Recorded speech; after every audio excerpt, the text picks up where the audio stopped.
So my next guest, Chris Putnam. You know, we've already talked about this extensively in person and on the air, and I'm not sure if we've said everything on the air about the Dallas City Hall situation. The report came back. And Chris, were you listening at the very beginning of the show when I replayed the segment I did back in November? Did you hear that part? I missed that part. I heard one of the last couple of segments. Yeah, so I'm thinking I might need to replay that so we have a little more context here. But let me paraphrase it instead, because on November 13th, I saw the report that they were issuing this study commission for City Hall. And I have already seen this song play out in front of your face so many times. I made some predictions back on November 13th on the James Show. And I said there's a 100% chance that this report will come back with the expenses so high that we'll have no choice but to demolish City Hall and build a new one. And then here we are. It came out, and they finally Correct. We talked about that the other day as well. Yeah, so you seem to be more plugged into the rumor mill than most people. And the question a lot of us have is, well, if this is already a done deal, if they already know what they want to do with it, if they already know they're going to demolish it, and they already know what they're going to replace it with, why don't they tell us? So let's have that conversation. Yeah, it's a great question because, look, as we talked about the other day, the plan is the primary plan is to move the Dallas Mavericks over there. The city controls the land, so you don't have to go to private developers or private property owners to accumulate the land, which can be complicated, take a long time, etc. So it makes sense in that respect. And there's a lot of empty office space, as you know, in downtown Dallas right now. I think the occupancy rates are as low as they've been historically. And so you could make a reasonable argument to the voter, and taxpayer and resident, that this makes sense. But they choose not to do it that way. This is typical of city government.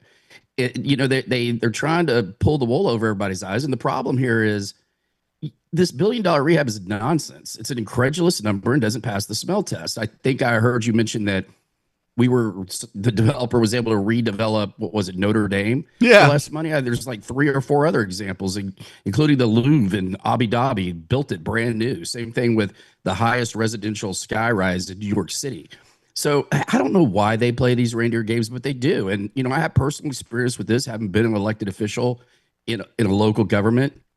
And it just, for whatever reason, it's really hard for them to just be honest about what they're doing. I think there would be a lot of support and or at least sympathy, and it would soften people's emotions about this thing if they just be honest. This is about saving the Mavericks, who we don't want the Adelsons to skip town with.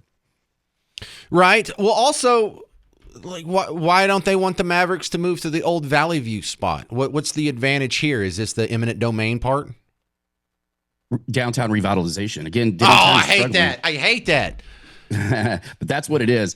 And there's a lot of other strategic things going on in terms of that. But this would, look, it would absolutely be a compelling anchor. The question is at what cost, right? Because as you know, City Hall is paid for.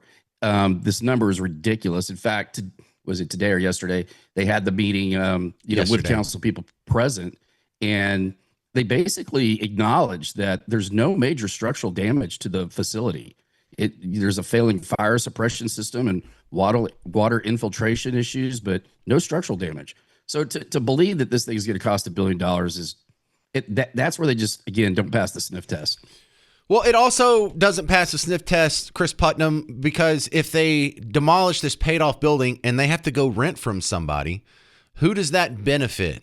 Oh, it benefits some Richie Rich guy who's a millionaire, maybe a billionaire, and that guy's going to have a strong incentive to, make some donations to the people in City Hall who make this magic happen, because now he has the biggest tenant in town and he doesn't want them to leave. So we will have more money changing hands based on politics rather than commerce.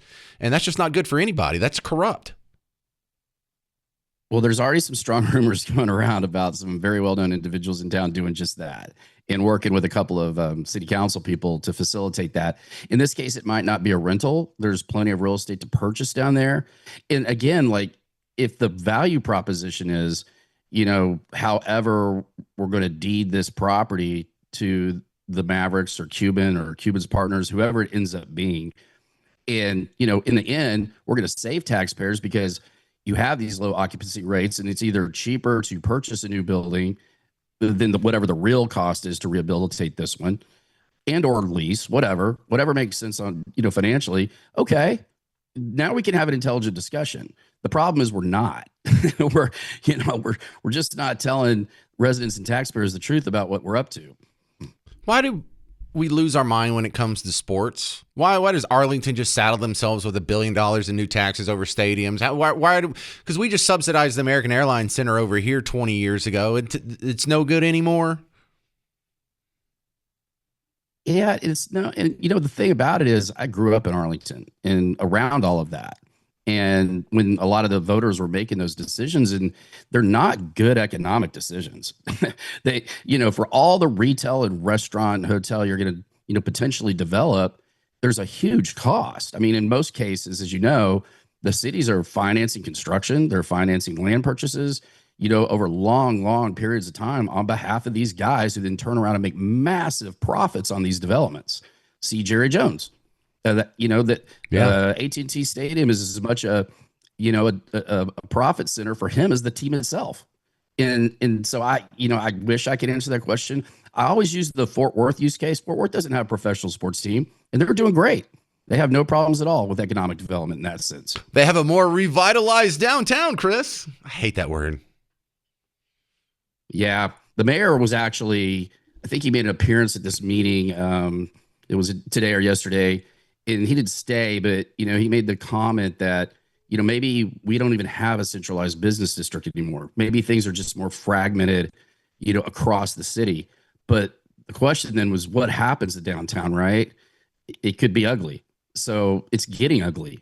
And so something needs to be done. I think the answer is ultimately going to be, as Y'all Street continues to develop, is we continue to get more big financial institutions into the city, downtown starts to become attractive to them because the prices are falling. And, you know, I also know some things I can't talk about that are related to entertainment that are potentially going on down there as well. Hopefully we can talk about it soon. But we need to do something, but we need to do it in a way that's fiscally responsible. All right, Chris Putnam, Dallas Express. I appreciate the assist on the very touchy subject here. Thank you, sir.